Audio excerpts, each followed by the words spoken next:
Jack Brewer is founder of the Jack Brewer Foundation. He was a lifelong Democrat who became Republican in recent years. And Wendy Osefo is professor of education at Johns Hopkins University. Welcome to both of you. Very good to have both of you here. So explain, Wendy, what do you take away from that exchange? Janet Yellen saying that, it allows women to have lives that are satisfying and fulfilling if they can have abortions. And Tim Scott saying that that he is very glad that he was born, even though he grew up in abject poverty.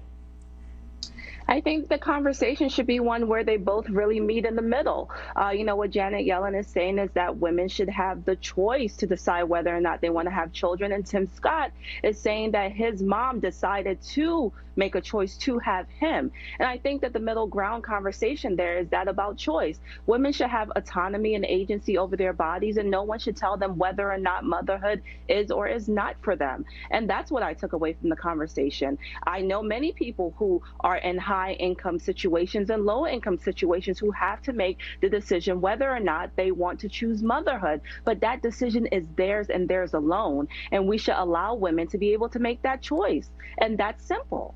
And what about the Wall Street Journal kind of went through what Janet Yellen said there about how, allowing abortion makes the economy stronger.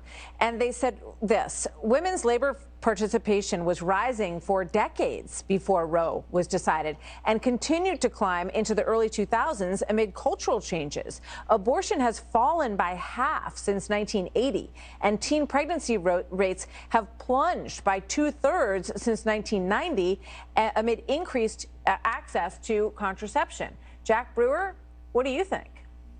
I think this is the example of why we are in the spiritual battle we're in. It's the reason why we are feeling the wrath of God across our nation. This is disgusting.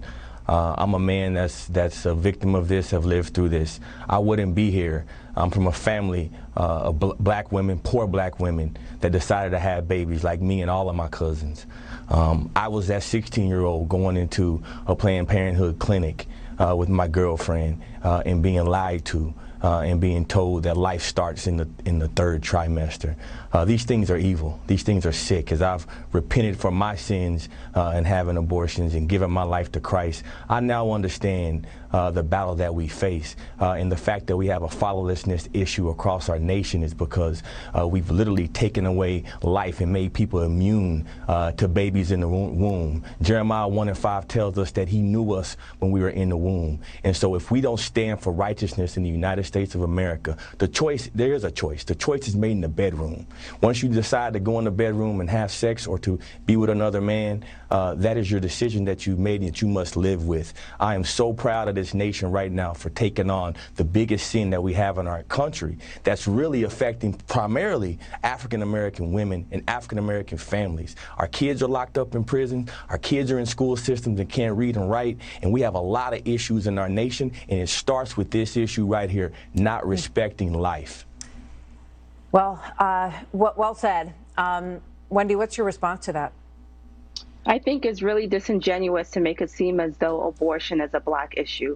Abortion and the right for a woman to have an abortion is a woman's issue. And you're right. When you lay in bed, you make the decision whether or not to have a child. But let's not put that sole decision on the shoulders of women. That woman laid in bed, and she laid in bed with a man. So if we're going to put together as a nation stipulations on whether or not to have a child, then we should also look at the man's role in this. Why is it that only issues of, why is it that only issues of...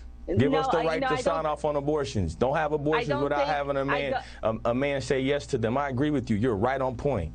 Wendy, well, I didn't go ahead and say finish that, your sir. thought, Wendy. That's not what I said. But I think it's really important that we can no longer continue to put this squarely on the shoulders of women. If we're going to talk about contraception, let's also talk about contraception for men. So one, no, it's not a black issue. Abortion, it's not. And then two, it's not just solely on women. We as a country have to have a deeper conversation about what contraception looks like. All right. And men and women, obviously there's two sides to the equation here, and both should be involved in this process throughout. I think you both agree on that, at least on that. Wendy, thank you. Jack Brewer, thank you. Wonderful to have you here today. Thank you very much, sir. Thank you.